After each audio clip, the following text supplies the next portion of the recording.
dans l'église de Saint-Augustin et Saint-Fidèle à la Goulette.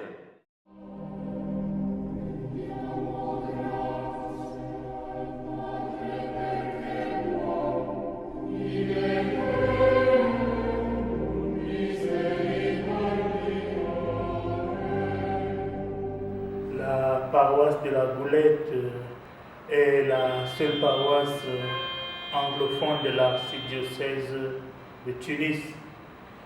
On y trouve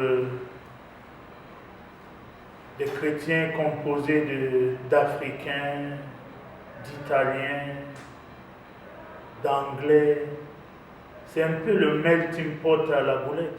Et nous avons nos célébrations en anglais les dimanches à 10h, en français les samedis, la messe anticipée à 17h. Et en semaine, nous avons la messe à 7h à l'église. Et la messe en semaine, il y a que les missionnaires de la charité de Mère Thérèse qui assistent à la messe en semaine.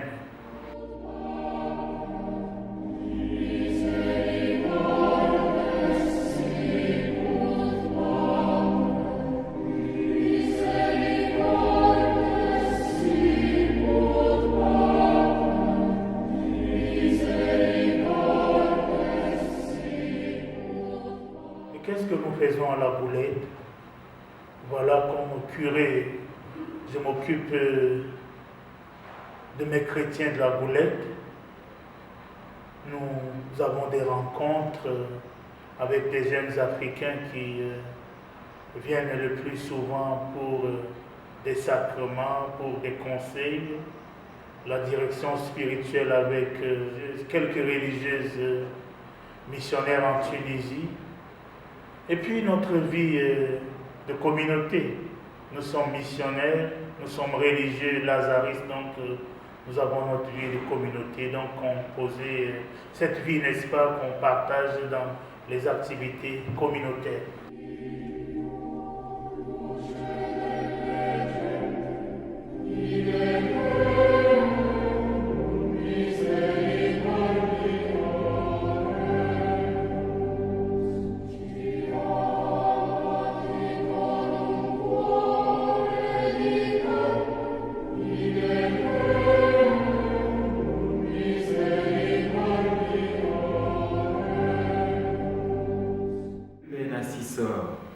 Accompli un travail formidable au niveau de la Goulette, surtout avec ce que le père curé, le père Sergio appelle les cheminants. Donc bon nombre vont voir le père Narcisse pour la catéchèse. Il y a vraiment un brassage culturel avec plusieurs communautés. C'est une richesse.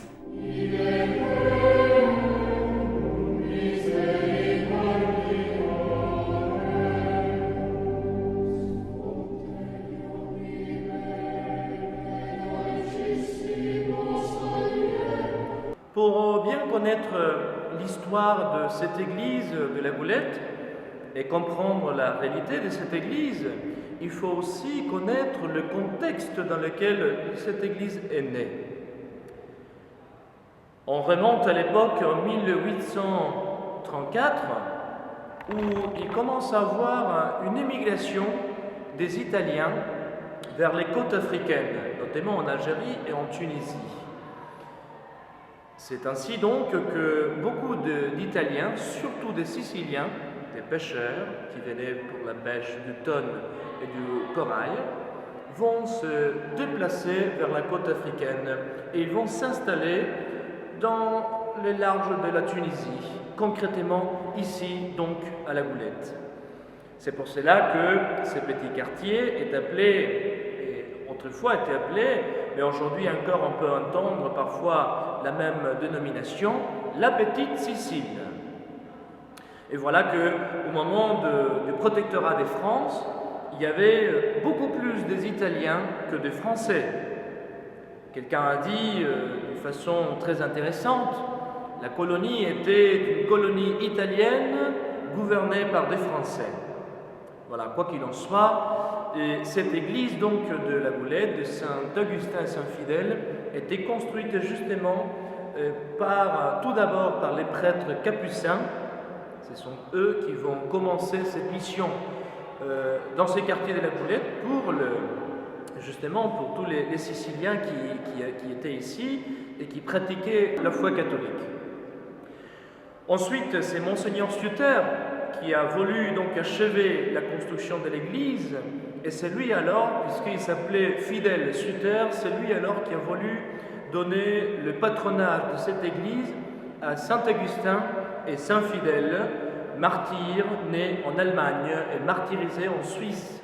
Puis, peu de temps après, fin 19e siècle, le cardinal Lavigéry, qui avait pris possession de la Tunisie, demande aux ermites de Saint-Augustin de prendre possession de cette église et de s'occuper de la pastorale des Italiens qui habitaient ici dans le quartier, y compris également les Maltais.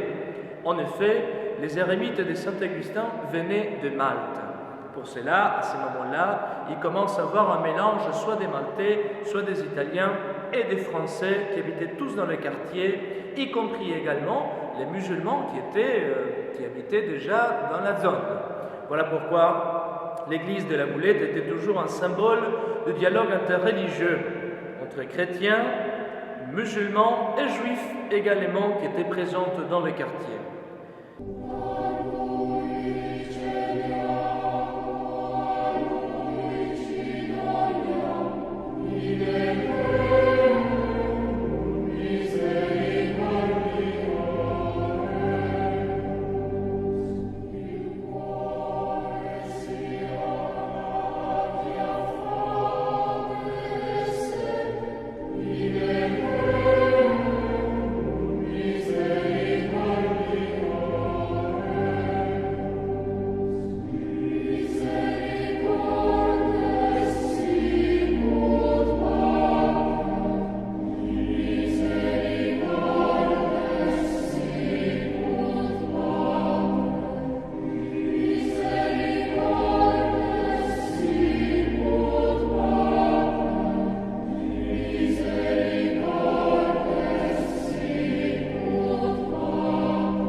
C'est important de découvrir, pour connaître encore la beauté de cette église de la Goulette, et de découvrir donc l'image de Notre-Dame de Trapani, justement, que j'ai derrière moi.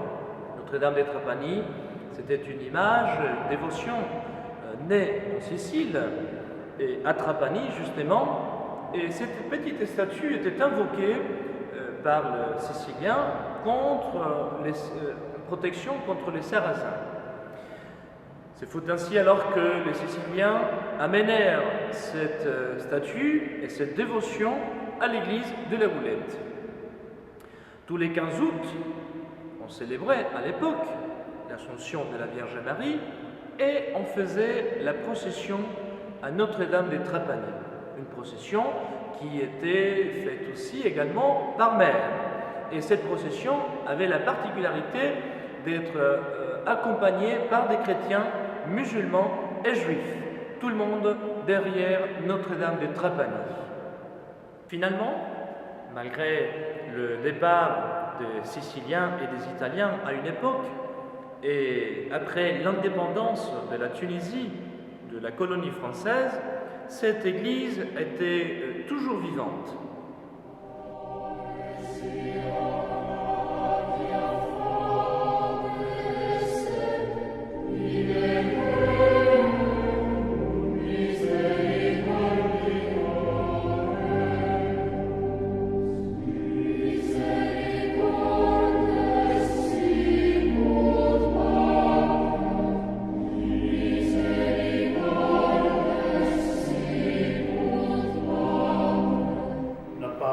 Marche bien et nous rendons grâce à Dieu pour des merveilles qu'il accomplit chaque jour dans la vie de notre paroisse de la Goulette.